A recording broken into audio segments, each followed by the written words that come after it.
بدکار کی دوستی سے بچنا، کیونکہ وہ تمہیں معمولی سی چیز کے بدلے میں بیچ دے گا۔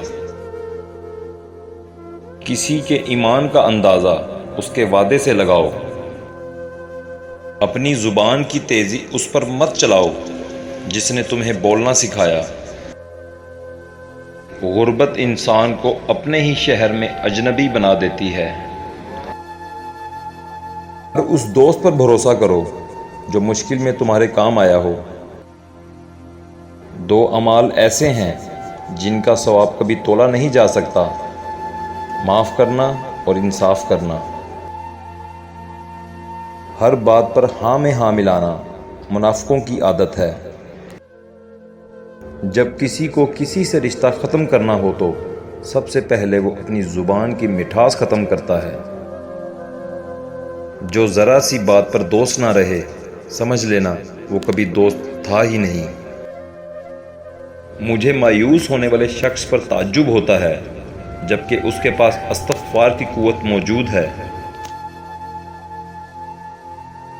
مجھے تعجب ہے اس شخص پر جس کی ماں زندہ ہو اور وہ دوسروں کو دعاؤں کے لیے کہے کہ میرے لیے دعا کرنا۔ پریشانی حالات سے نہیں، خیالات سے آتی ہے۔ اگر نمازی کو علم ہو جائے کہ کتنی رحمتوں نے اسے گھیرا ہوا ہے تو وہ کبھی سجدے سے سر نہ اٹھائے۔ موت تمہارے سائے سے بھی زیادہ تم سے ملی ہوئی ہے اور تمہاری جانوں پر اسے پوری قدرت حاصل ہے۔ کفر کے بعد سب سے بڑا گناہ کسی کی دل آزاری کرنا ہے۔ جس گھر کی خواتین میں کسی کا نام فاطمہ ہو، اس گھر میں کبھی فقر و مفلسی داخل نہیں ہوتی۔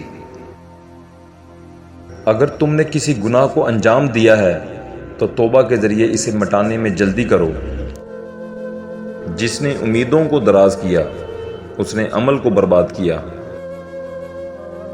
عزم سے پہلے سوچ لو، آگے بڑھنے سے پہلے مشورہ کر لو اور حملے سے پہلے غور کر لو۔ ایک دوسرے سے بغض نہ رکھو، کیونکہ یہ ہر خیر و برکت کے زوال کا باعث ہے۔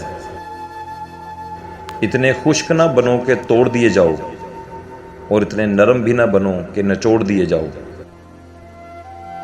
زبان کا وزن بہت ہی ہلکا ہوتا ہے، مگر بہت کم لوگ ہی سنبھال پاتے ہیں۔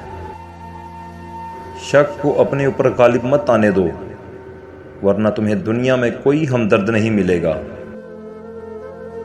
اللہ تعالیٰ فرماتا ہے، اے بندے میری محبت تو دیکھ، جو فرشتے شام کو تیرے گناہ میرے پاس لاتے ہیں، میں صبح انہی کے ہاتھ تمہارا رزق بھیج دیتا ہوں۔ سبحان اللہ۔